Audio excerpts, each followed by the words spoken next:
Hello everybody, Tony Martinez here with the U.S. Tax Lien Association, and want to welcome you to Module 2 of our Accelerated Tax Lien Certificate Investment Mini Course.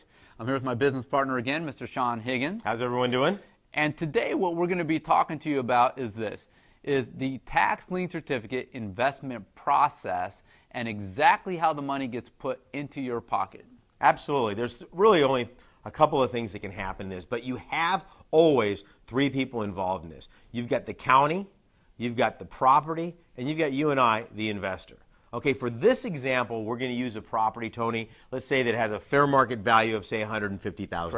Perfect. Okay, let's say 18% is going to be the interest rate, and there's a $500 lien. They haven't paid taxes on $500 of their property taxes. And let's say that there's just so you guys understand. There's a mortgage on it. Yeah, there's a mortgage on it. And there's always a redemption period. That's the grace period, right, in which a person, that's the period of time people have to come in and pay off their delinquent tax bill. Now, redemption periods range all across the United States. 6 months on the low side, up to about 3 years on the high side, depending on the county. For this example, let's use 1 year. Let's use 1 year. So what happens is this.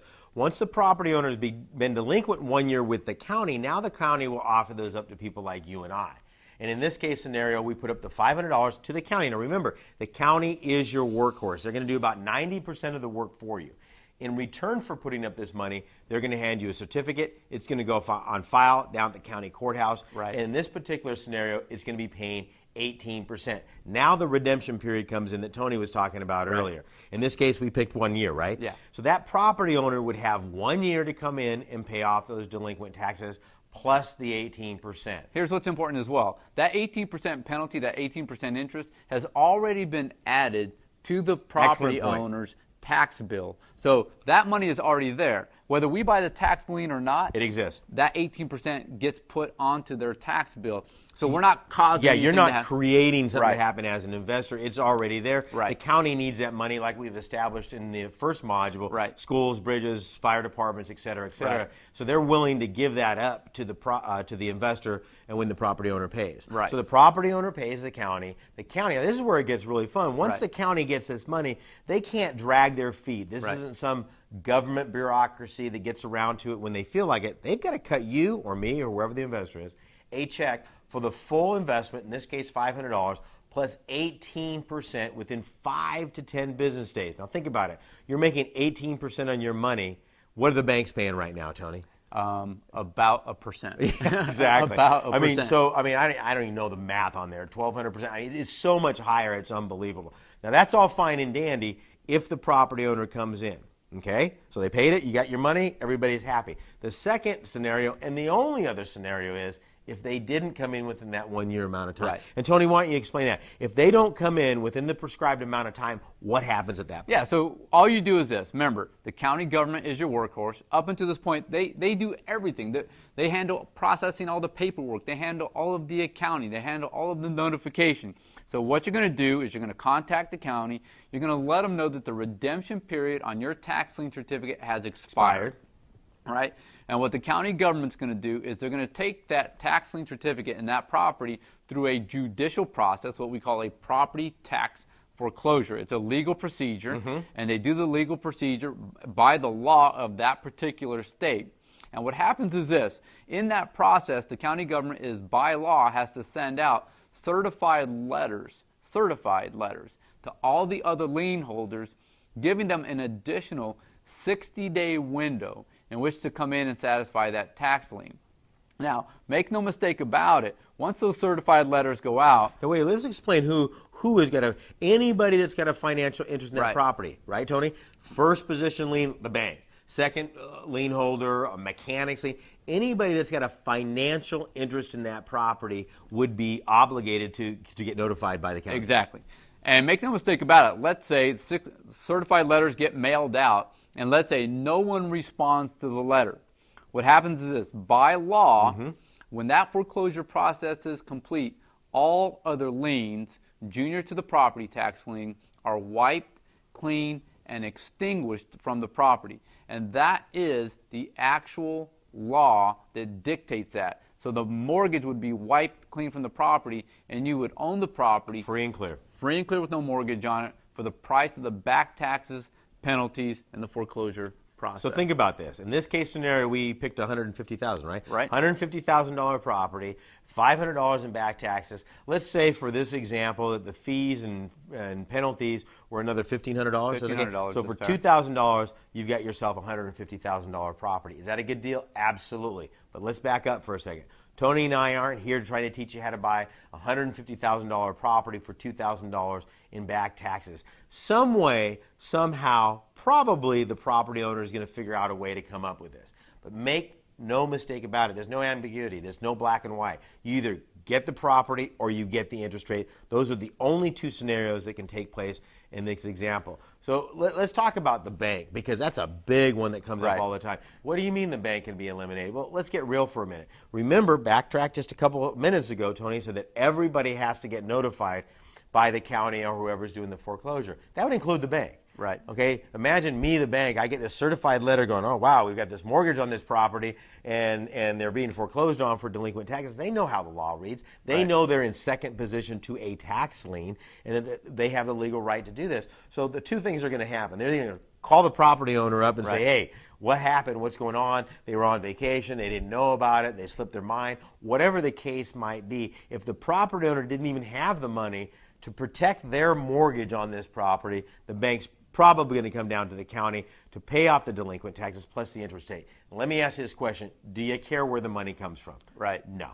Last time I went to the grocery store, they didn't ask me where I got my dough. You know what I'm saying? So you get that money from the county, it's been processed, and you make your 18% either or. But make no mistake about it. If the bank, if the property owner, whoever does not protect their interest in that property and that time period expires, you will own the property free and clear. Well, and let's talk about the bank. I'll take it one step further. Right. And I'm talking to you, the listener right now, the student listening to this video. If you were the bank and you received a certified letter saying that you were going to lose a $150,000 mortgage because of $500 in back taxes, what would you do? Right. And if you were the bank, small price to pay. Yeah, and you're probably saying, okay, I would go down and pay it. Well, of course you would, and most banks would, but not all banks do. But let's talk about why. Okay, so let's talk about the current situation. Well, why wouldn't a bank do it? So first of all, I want to give you some facts, and this is an absolute fact, and you can look it up. 40% of homes in America don't even have a mortgage on it. Right. So there's no bank involved to begin with in that scenario. Over the past 2 years, as we discussed on the last video, 257 banks have went out of business in the past 2 years. So think about 257 banks. They all have mortgages on properties. They all had mortgages on properties. Those were transferred to somebody. Right.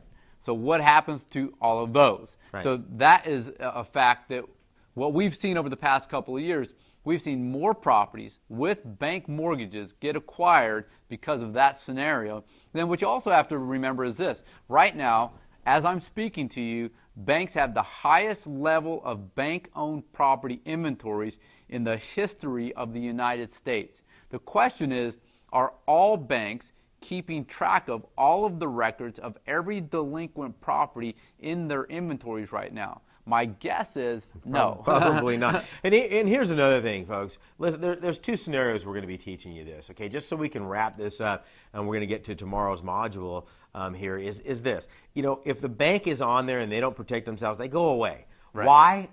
I really don't know why that is, but here are some great scenarios that Tony's talking about here. But the bottom line is this. Regardless of it, the investor are protected, regardless of what happens. If the bank decides to protect themselves, great. You've got yourself a situation where you get 18% in this case scenario. If they don't, you get the property free and clear. Now, as we get through these modules, one of the things you'll see is if you want to get interest on the property, we'll show you how to do that every single time where you get redeemed. I don't want to have to deal with the property. We'll show you how to guarantee to get redeemed every single time. Right. Some of you invariably are going to go, you know what, I want that property. And we're going to show you how to do that every single time. Keep in mind, tens of thousands of clients, students that we've helped over the years. We've got the data. We've got the science behind this process to back that up. So either one you want to do, or both, right? We're going to show you how to do that. Okay, so I want to just summarize real quick as we close this video out. And so I want you to put yourself in the position of the property owner just for a second. You wouldn't lose your home for a few $100s in back taxes, and most property owners wouldn't. So typically, if a property does get taken back, It's typically not a person's primary residence. You and I have never gotten a property back where the homeowner lived in the property. Right. If that happens to you and the owner lives in the property, financially speaking, I think we can all agree that they're not in a very good position. Don't kick anybody while they're down. Call us up. We'll give you a couple of solutions for that. We'll give them one right now. I mean, here's an easy one. If I took back a property today and there was a family living in the home, right. Here's what I would do. I would rent the home back to the property owners until they're back up on their feet. Right. Then I would sell the property to the property owners and I would carry the mortgage myself. Maybe even using their rent as a down payment. And using the rent as a down payment. See, here's the thing is, you've got an option. Think about this, Tony. You and I have got an option. The county doesn't. Right. Because the county is going through this process whether we invest it or not. If the county were to take the property back, they would have one choice and one choice only. Vacate the property so they can execute a sale on it and move forward from there. Exactly. You and I can do different things. So there's really two outcomes. When you invest in tax lien certificates, and I'm going to give a caveat to this, when you conduct proper research right. and you acquire tax lien certificates on the right types of property, there's two outcomes. Outcome number one is the property owner redeems and you get your 18% interest on your money. Outcome number two, the property owner does not redeem and you will own the property free and clear of all liens and encumbrances with no mortgage on it for the price of the back taxes and penalties only. Make no mistake about it, that is the law. The law is black and white, and there's no gray area. No gray area, no ambiguity there at all whatsoever. So let's do this. As we wrap up, let's wrap up the exact same way we Absolutely. did yesterday. And what I'd like you guys to do right now is, again, post a comment to create the dialogue around this training session specifically.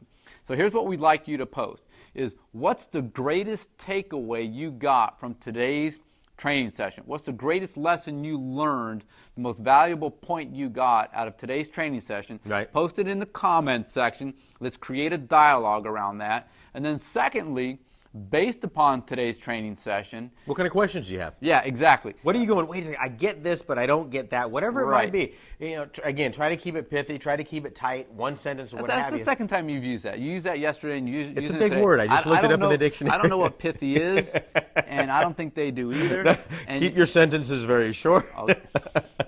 And then we'll get to that. And listen, get it out there. I mean, you guys, we're going to be answering all these for you. This is your opportunity to work with us. We've taught more people than anybody on the planet. Yeah, so get us, and let's do it this way. You have probably created another group of questions that you didn't have yesterday, right? But what's the burning one? Well, yeah. The one question, if you could ask us one question right now, what's the number one question you would ask us about investing in tax lien certificates and tax foreclosed real estate? Then tomorrow what we're going to talk about is we're going to begin teaching you and talking to you about how do you invest in tax lien certificates anywhere in the United States. Anywhere in the world.